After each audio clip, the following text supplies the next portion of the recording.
ঈশ্বরের ধন্যবাদ হোক, ঈশ্বরের নাম উচ্চীকৃত গৌরবান্বিত হোক। আমি রেভারেন্ড পার্থ চ্যাটার্জি আবার একবার ঈশ্বরের সুন্দর মধুর পবিত্র বাক্য আপনাদের সামনে নিয়ে এসেছি। ঈশ্বর আপনাদের প্রত্যেককে আশীর্বাদ করুন।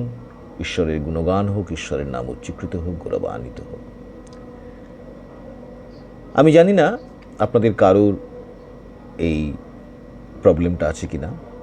আমার আছে। মাঝে মাঝে অনেক রাত্র অবধি ঘুম আসে না। হয়তো মাথার মধ্যে কোনো নতুন বাক্যের আইডিয়া ঘুরছে, একটা বাক্যকে কীভাবে ঈশ্বরের গৌরবের জন্য প্রস্তুত করা যায় সেটা হয়তো মাথার মধ্যে ঘুরছে। হয়তো বা মাথায় ঘুরছে স্কুলের কোনো চিন্তা, কীভাবে স্কুলের এই প্রবলেমটাকে সলভ করা যায়, কীভাবে স্টুডেন্টদেরকে আরও বেশি করে সাহায্য করা যায়। হয়তো এই চিন্তায় কোনো রাত্রে হয়তো ঘুমিয়ে এলো না। যখন আসে না তখন আমি কী করি, আমাদের ছোট্ট এক টুকরো ব্যালকনিতে চলে যাই আর সেখান থেকে আকাশের দিকে তাকিয়ে দেখি। যখনই আকাশের দিকে তাকাই আমার মনটা অন্যরকম হয়ে যায়, কেননা সেই অনন্ত আকাশ, তাতে শত কোটি সূর্য, তারা, গ্রহ, নক্ষত্র ফুটে রয়েছে।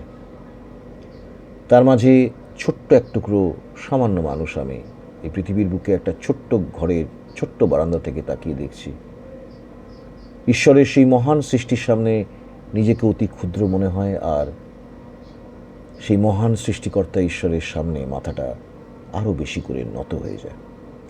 তাই সেরকমই এক নিস্তব্ধ রাতকে নিয়ে আমি একটা কবিতা লিখেছি। আমার সেই স্বরচিত কবিতাটা আপনাদের সামনে পাঠ করে শোনাতে চাই।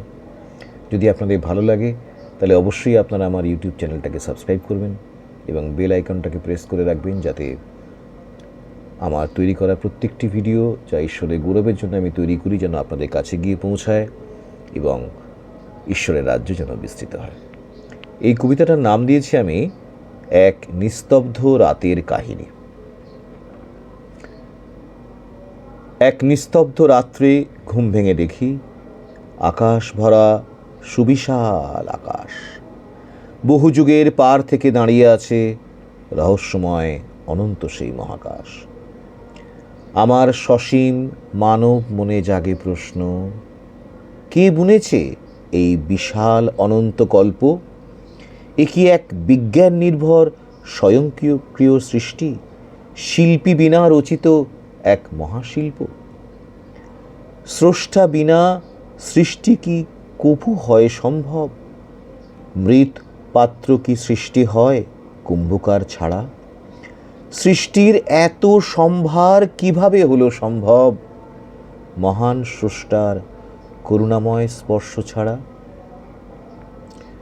নিস্তব্ধ রাত্রির মধ্যে ভেসে আসে উত্তর, কে বলেছে এই সৃষ্টি স্রষ্টাবিহীন?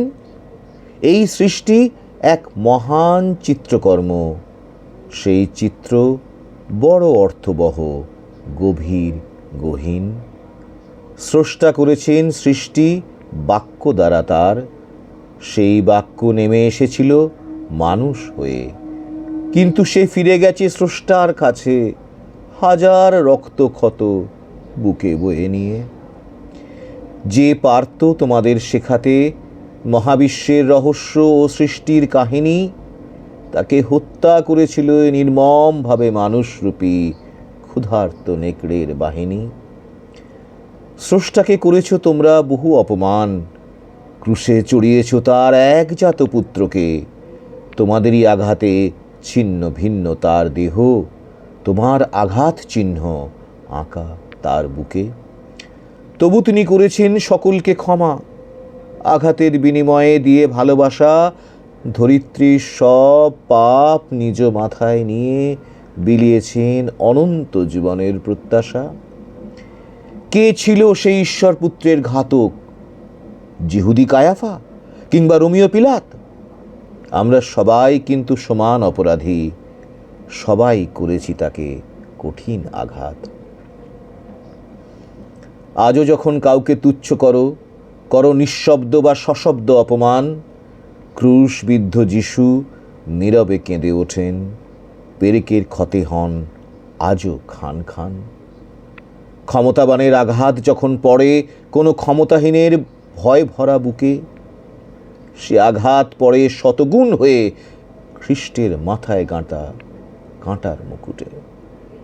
মন্দির যখন হয় দস্যুর গহ্বর, ভক্তি ভেসে যায় ক্ষমতার স্রোতে, খ্রিস্ট বারংবার ক্রুশবিদ্ধ হন তোমার আমার মতো অবিশ্বাসীর হাতে।